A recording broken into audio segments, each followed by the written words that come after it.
अब हम देखेंगे सवाल नंबर 3। अभाज्य गुणनखंड विधि द्वारा निम्नलिखित पूर्णांकों के एलसीएम और एचसीएफ ज्ञात कीजिए। इसका पहला सवाल है 12 और 15 21 का एलसीएम और एचसीएफ।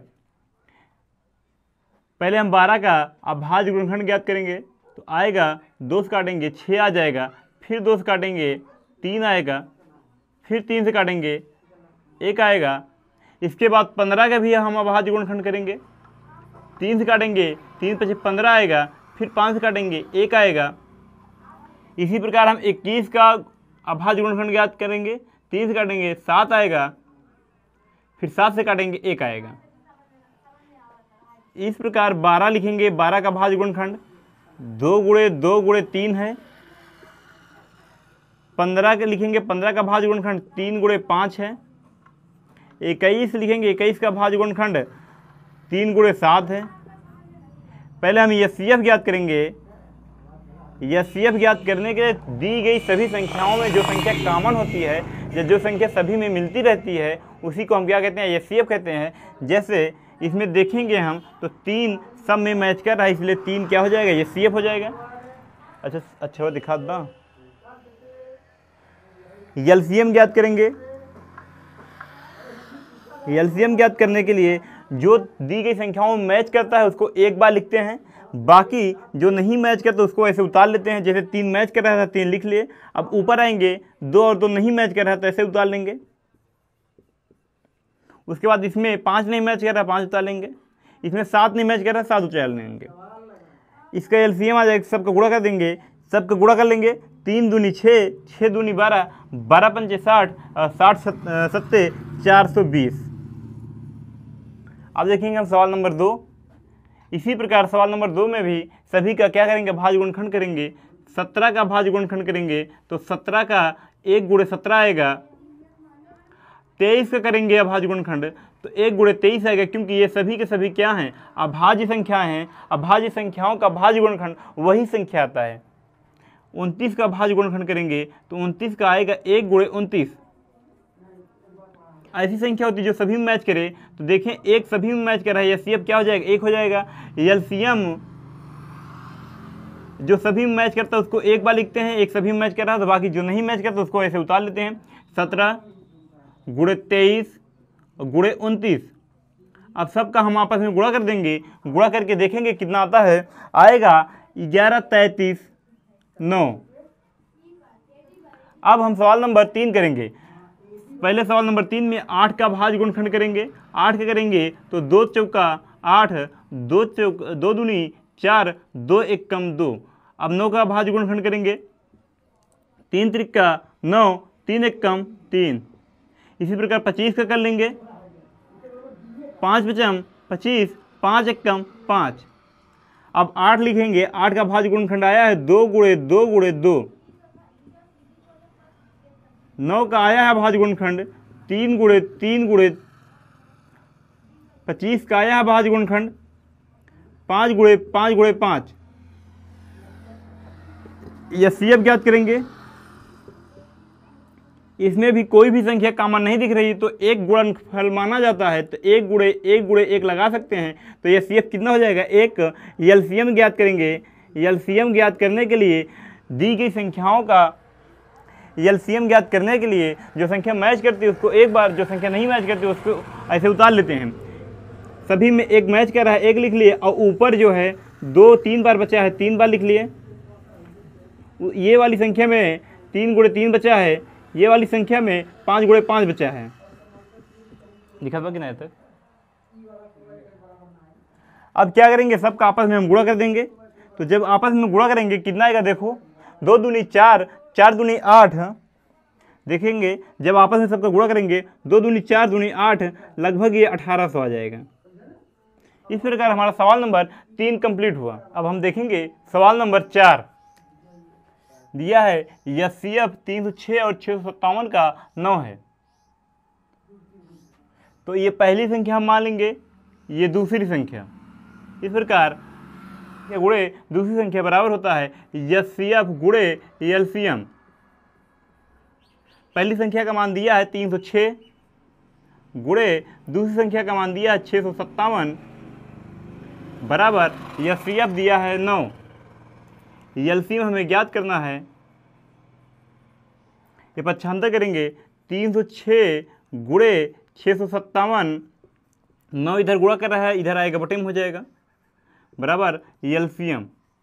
काटेंगे 9 तिरिक 27, यहाँ 3 बच जाएगा, 9 चौक 36 आ जाएगा 34 गुणे 657 बराबर एलसीएम। इसका गुणा करेंगे तो आ जाएगा 22 33 8।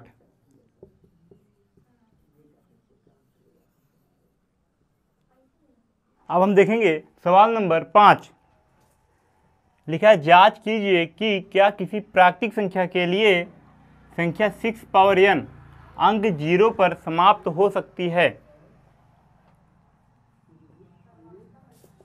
देखेंगे 6 पावर n क्या 0 पर समाप्त होगा।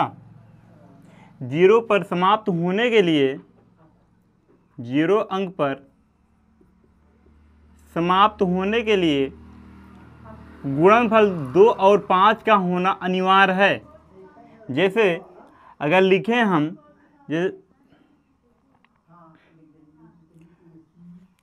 0 पर समाप्त होने के लिए गुणनफल के रूप में 2 गुणे 5 होना अनिवार्य है। इस प्रकार हम कहें 6 पावर n को 2 गुणे 3 का होल पावर n लिख सकते हैं। 2 तो है लेकिन 5 नहीं है, इसलिए यह 6 पावर n 0 पर, इसलिए 6 पावर n 0 पर समाप्त नहीं होगा।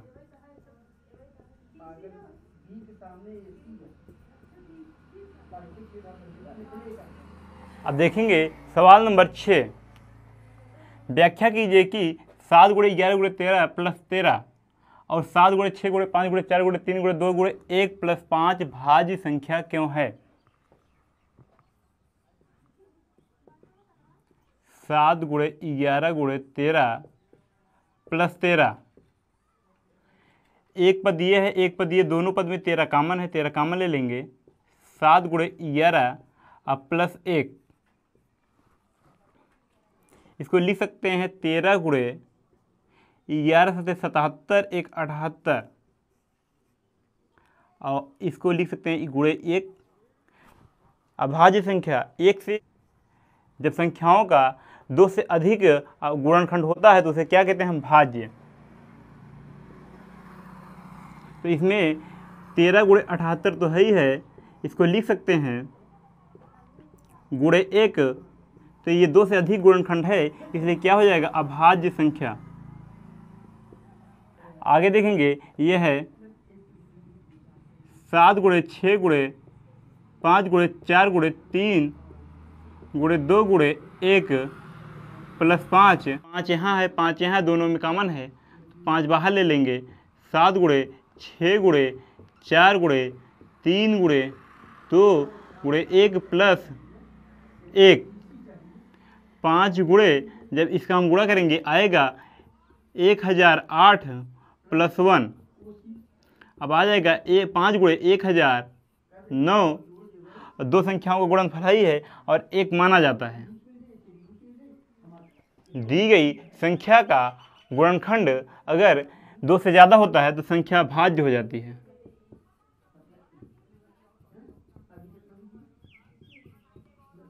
इसलिए यहाँ भी गुणनखंड 2 से अधिक है, यहाँ भी 2 से अधिक है, दोनों क्या हैं, अभाज्य गुणनखंड है। अब हम देखेंगे सवाल नंबर 7। 7 है किसी खेल के मैदान के चारों ओर एक वृत्ताकार पथ है। एक खेल का मैदान है जिसके चारों ओर वृत्ताकार पथ है, पथ माने रास्ता। इस मैदान का एक चक्कर लगाने में सोनिया को 18 मिनट लगता है।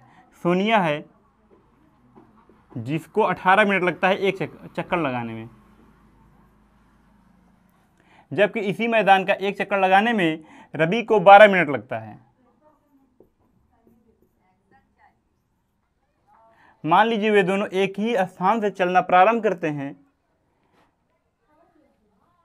कितने समय बाद वे पुनः प्रारंभिक स्थान पर मिलेंगे। मान लेते हैं यहाँ से चलना प्रारंभ करते हैं, ऐसे घूमेंगे 18 मिनट में सोनिया चलती है, अब 12 मिनट में रवि चलता है, और दोनों प्रारंभ स्थान पे कितने समय बाद मिलेंगे, क्योंकि सोनिया आगे आगे चलेगी 18 मिनट चल रही है और रवि पीछे पीछे चलेगा 12 मिनट चल रहा है। तो इन दोनों का हम निकालेंगे एलसीएम। 18 का खंड करेंगे तो आएगा 2 गुणे 3 गुणे 3, क्योंकि 3 त्रिक का 9 दूनी 18। 12 का खंड करेंगे तो आएगा ये 2 गुणे 3, क्योंकि 3 दूनी 6 दूनी 12। इसका एलसीएम होता है, ऐसी संख्या जो दोनों मैच करता है उसको एक बार लिखते हैं। 2 मैच कर रहा है और 3 मैच कर रहा है, तो 2 गुणे 3। पहली संख्या में 3 नहीं मैच कर रहा, 3 ऐसे उतार लेंगे, और दूसरी संख्या में 2 नहीं मैच कर रहा, 2 ऐसे उतार लेंगे। इसका गुणा करेंगे 2 तिहाई 6, 6 त्रिक 18, 18 दूनी 36। लिख सकते हैं 36 मिनट बाद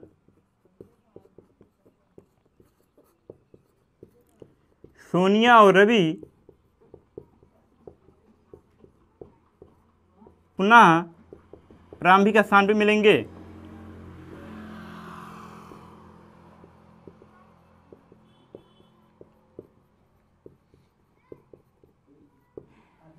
इसमें आपको जो भी प्रॉब्लम आता है कमेंट बॉक्स पे पूछ सकते हैं, या फिर 74 090 391 पे व्हाट्सएप कर सकते हैं।